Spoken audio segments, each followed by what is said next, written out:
Est-ce que toi aussi, tu sens à l'intérieur de toi un endroit qui ne peut pas s'adapter? Ou ce que tu vois dans le monde se jouer te paraît complètement aberrant? Si c'est le cas, cette vidéo est pour toi. Je tenais à la faire parce que ça peut être un endroit de grande beauté, vraiment, mais aussi de grande souffrance. Avant d'aller plus loin, je vous invite à liker cette vidéo pour soutenir la chaîne et puis aussi à la partager à tous les cœurs purs qui ont du mal à s'adapter à cette folie ambiante, parce que cette vidéo est pour eux. En fait, à l'intérieur de nous, nous avons comme des petits fragments de ce qu'on pourrait appeler les lois ontologiques. Des lois qui ne sont pas extérieures, mais qui sont inscrites au plus profond de nous.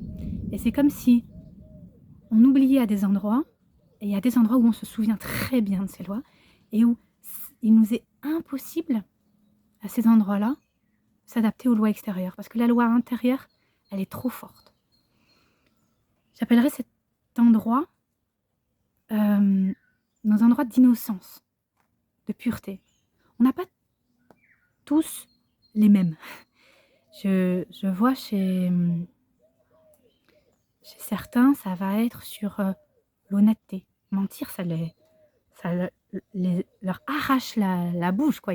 C'est vraiment impossible de mentir. Pour d'autres, mentir n'est pas un problème, mais par exemple, envier quelqu'un, être jaloux, être la méchanceté, c'est impossible. C'est pas une histoire de morale dont je parle. Je parle absolument pas de morale, je parle de quelque chose qui est en amont de l'éducation, en amont de toute morale, en amont de tout conditionnement culturel. Et qui, au contraire, même si c'est un endroit de pureté et d'innocence profonde, et donc extrêmement beau, ça va souvent être bizarrement mal perçu par l'entourage, parce que la pureté, malheureusement, dans ce monde est perçue comme quelque chose de dangereux, dans le sens soit que c'est trop révolutionnaire, parce que c'est des lois qui vont à l'encontre des lois extérieures, soit que c'est souvent ça va paraître naïf, parce qu'on dit mais réveille-toi, le monde il est pas comme ça. Oui, il est pas comme ça, mais c'est grâce à ceux qui se souviennent de comment il devrait être qu'il va pouvoir évoluer. Si ceux qui se souviennent de comment il devrait être, pas intellectuellement, pas moralement, mais juste de toute évidence, à partir de quelque chose qui ne se réfléchit même pas, à partir de quelque chose qu'on a depuis l'enfance inscrit dans notre cœur. C'est l'inscription dans notre cœur de lois ontologiques ne doit pas être recouverte par des lois extérieures. Et de toute façon, en général, quand c'est inscrit dans notre cœur, cet endroit-là de nous ne va pas réussir à s'adapter. Ça va être un endroit souvent qui souffre, parce que souvent dans l'éducation, on va essayer, les éducateurs vont essayer d'insister pour forger le caractère, pour que ça lâche cette naïveté, cette pureté, parce que ça va bien enfant, mais au bout d'un moment, faut qu'on se réveille.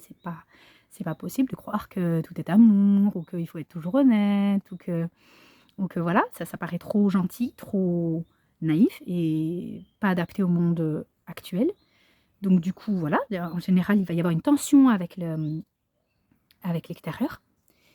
Et face à cette tension, et puis une tension face à ceux qui ne réagissent pas comme ça, à ceux qui obéissent à aucune loi, ou aux lois extérieures, la loi du plus fort, le mensonge, la trahison, les machins, un truc comme ça. Et à cet endroit-là, cet endroit de pureté et d'innocence, dans un premier temps, ça va être assez enfantin, c'est vrai, cette pureté et cette innocence, elle va être enfantine. Et là, on va en prendre un peu plein la figure. D'abord, on va être aveugle. C'est-à-dire, si par exemple, mettons, j'ai inscrit en moi le fait qu'il ne faut pas mentir, mais pas dans le sens moral, hein. Je le redis, dans le sens de, depuis toute petite, ça me paraît aberrant que de souiller ma parole avec un mensonge. Eh bien, au départ, on va pouvoir très facilement me mentir. 1 fois, 2 fois, 3 fois, ça va être extrêmement facile parce que je ne verrai pas le mensonge chez les gens puisque je ne l'ai pas en moi. Donc c'est un endroit qui peut paraître être de la faiblesse. Et souvent, la pureté et l'innocence sont vues comme une faiblesse parce que, dans un premier temps, c'est un endroit de candeur et du coup qui nous rend un peu aveugles et naïfs. Puis petit à petit, de solutions s'offrent à nous. Parfois, on peut en prendre l'une puis l'autre. Essayer de s'adapter, essayer de ne pas écouter ça en soi.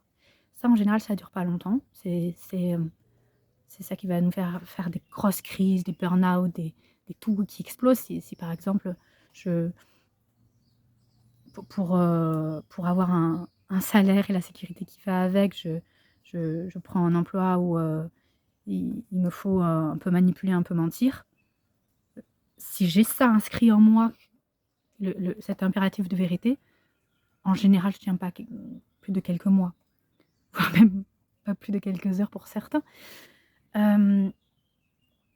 Voilà, ça c'est la première option, essayer de s'adapter, mais en général ça bug.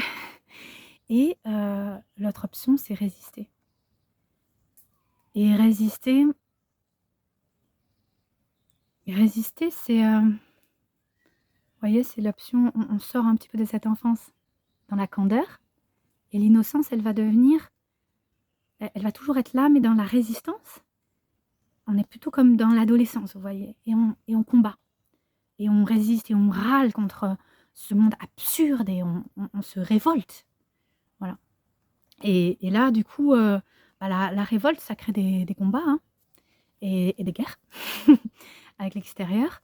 C'est pas c'est sans jugement que je dis ça. Souvent, c'est une étape, je pense, peut-être nécessaire parce que, on passe pas de l'enfance à l'âge adulte, d'un coup. Il faut d'abord grandir et là, c'est grandir en soi, donc c'est pas une question d'âge, c'est une question de croissance intérieure et à ces endroits-là où on a eu en héritage, presque sans le faire exprès, un morceau de, moi je dirais un morceau de divin, mais en tout cas, voilà, un diamant de pureté. À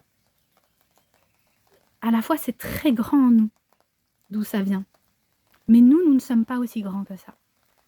Et il va falloir grandir au fur et à mesure. Donc d'abord l'enfance avec cette naïveté, ensuite l'adolescence avec la résistance et les combats. Mais les combats, qu'on les gagne ou qu'on les perde, il faut bien comprendre que on est toujours en guerre. On perd la paix. Qu'on gagne ou perd les combats. Pour gagner la guerre, c'est encore la guerre. Par contre, gagner la paix, pour gagner la paix, il n'y a qu'une seule solution. C'est de réussir à être suffisamment grand en soi pour accueillir l'opposé. Accueillir l'opposé, ça ne veut pas dire, par exemple, je reprends mon exemple de la personne qui a inscrit en elle depuis toute petite de ne pas souiller sa parole par des mensonges. Ça ne veut pas dire accepter de mentir. C'est quelque chose de bien plus grand. Ça veut dire qu'à présent, je construis autour de moi, donc dans mon foyer, mon métier, ma famille, tout ce qui est de ma responsabilité. Je peux aussi m'engager pour le monde, par l'humanitaire, etc. Mais à ma mesure, je n'ai plus besoin de changer le monde parce que je suis en paix. Eh bien, à ma mesure, je crée mon petit bout de monde avec cette loi-là. Et cette loi qui est non négociable. Et non négociable, c'est le véritable non négociable, il n'a pas besoin de la guerre. Quand on a une autorité, l'autorité c'est fait par la grandeur.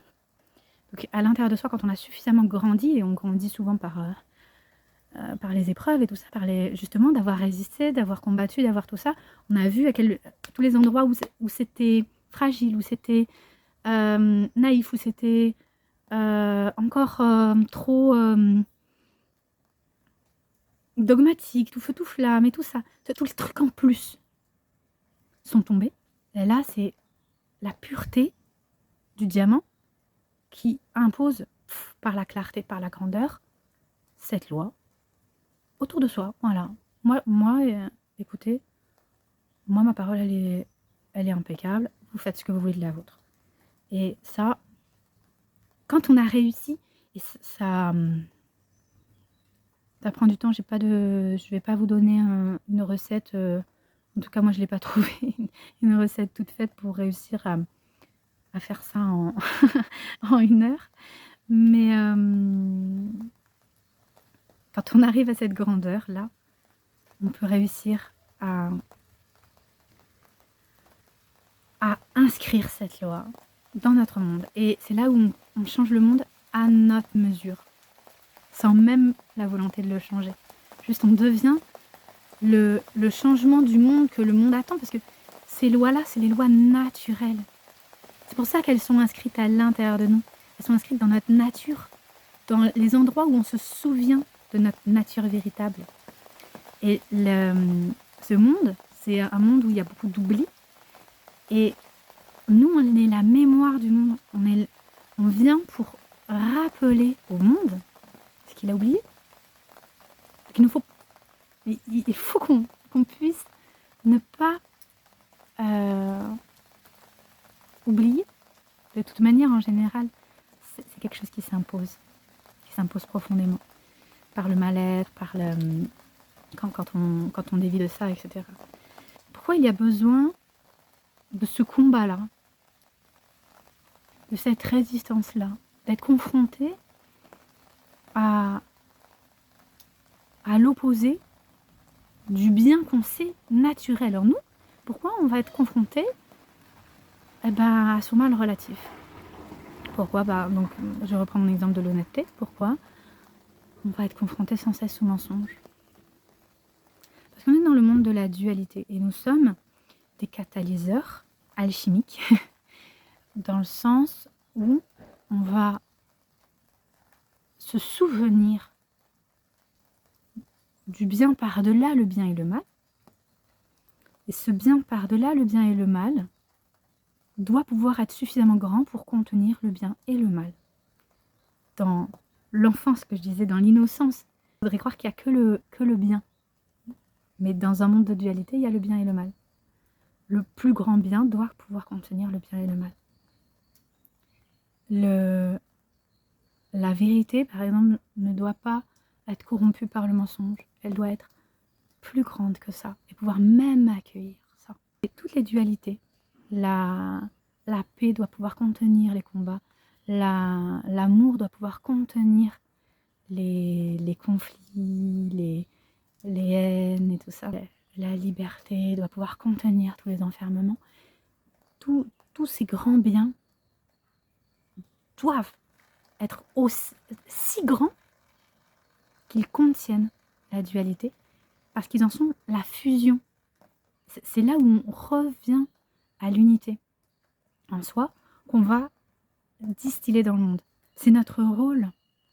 C'est notre rôle et il faut se souvenir. Honnêtement, cette vidéo, elle est facile à dire.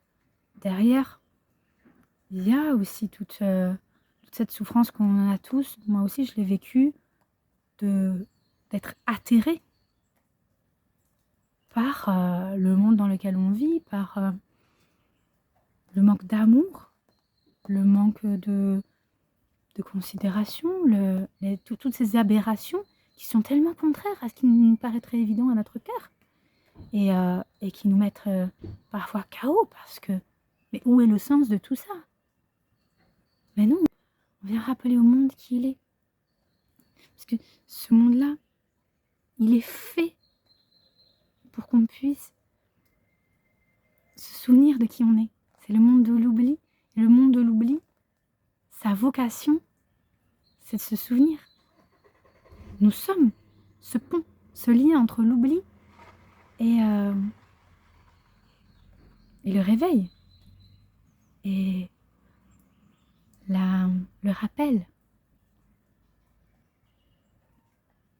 Voilà, j'espère que cette vidéo vous aidera à voir peut-être différemment ces moments où on est épuisé de résister contre la folie du monde. Et et où j'espère que ça pourra vous, vous redonner la foi et l'envie d'être dans la plus belle cohérence, tel un diamant pur, dans la plus belle pureté, dans la plus belle innocence.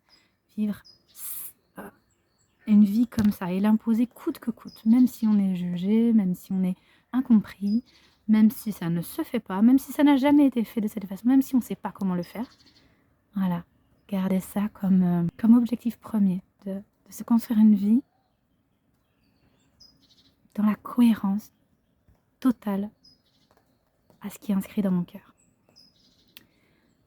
Je vous souhaite une très belle journée.